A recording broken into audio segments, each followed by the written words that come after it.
이 조희대 대법원장이 이렇게 함으로 인해서 사법부 전체가 지금 질타를 받고 있는 상황이고, 오얏나무에서 각근을 매지 마라고 아까 얘기하셨는데, 오얏나무에서 사실 저는 오얏 훔치다가 각근 맨 것처럼 하고 있다고 저는 생각을 해요.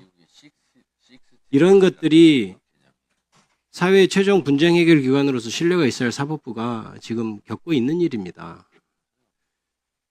그리고 행정처장님께서는 판결로 인해서 사퇴를 운운하는 것은 사법부 독립을 저해하는 일이다 이렇게 말씀을 하셨는데, 심판을 해야 될 사람이 선수로 뛰니까 야 부정선수 나가 하니까 나 심판인데 이렇게 하는 거하고 똑같은 말인 것 같아요. 저는 사법부가 하신 일을 생각해야죠. 조희대 대법원장이 일으킨 일, 그리고 거기에 정말 전 이해할 수가 없는 게 대법관식이나 되는 분들이 9명이나 되는 사람이 그렇게 동조해서 일어난 일, 그리고 그 판결문 보십시오.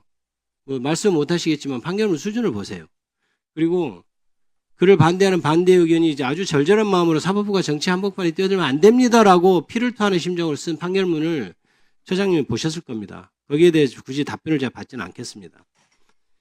이렇게 사법부 전체, 국권이 서 있어야 할 사법부, 사회의 최종 분쟁을 최종적으로 해결해 줘야 할 사법부가 이제 정치 한복판에 나와서 저 사람도 무슨 땅 꿍꿍 있어서 저런 판결하네 이렇게 국민들 생각을 하게 됐어요. 저는 그것 자체로 탄핵 사유라고 생각합니다.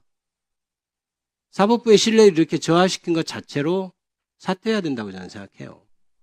본인이 아무리 억울하다고 할지라도 이 결과를 맺어진 거에 대해서는 책임을 져야 되는 건 아닌가요? 그래서 청문회는 계속 진행되어야 된다고 생각합니다. 어떻게 된 상황인지, 왜 도대체 묵묵히 일선에서 열심히 일하는 판사들을 저렇게 모욕감 느끼게 만든 일이 벌어졌는지를 저는 명확히 확인하고 규정해야 된다고 생각을 합니다. 심지어는 그런 조롱까지도 있었잖아요. 상고이유서 제출기한 20일 그것도 안 지킬 거다. 세상에 대법원이 20일 안 지킬 거라고 생각하는 건 저도 법정이지만 그런 상상을 할 수가 없잖아요. 그런데 그게 그렇게 될 거라고 현실로 다들 믿었어요. 그게 될지 안 될지를 떠나서 이미 대법원은 그런 기관이 되어버렸습니다. 법을 확인하고 선언해야 될 대법원이 그 규정도 안 지킬 거다. 이렇게 사람들이 생각을 해버렸단 말입니다. 거기에 책임을 져야죠. 만약에 자기는 중심을 했는데 이런 결과가 벌어졌다면 그 대법원장이 그 정도 판단 하나 못합니까? 그것만으로도 책임을 져야 된다고 생각해요. 그래서 제가 행정처장님께 저는 청문회를 진행하기 위해서 몇 가지 묻습니다. 결론이 뭡니까? 기록을 봤다는 건가요? 안 봤다는 건가요? 제가 했던 것처럼 했을 거라고 추측합니다. 저는 아까 말씀드린 것. 이제 하드카피로 복사는 안 됐죠, 기록이? 몇만 페이지 된다고 하는데요. 다 전자 스캔했다는 거죠.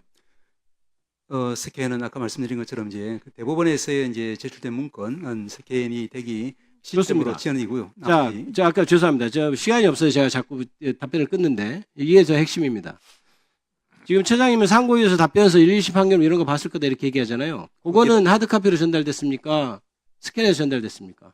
그 부분은 역시 재판 상황이기 때문에 제가 알 수도 없고 확인하기도 어려운 상황입니다. 그거는 좀 재판 행정 관련이니까 확인해서 저희한테 좀 답을 주십시오.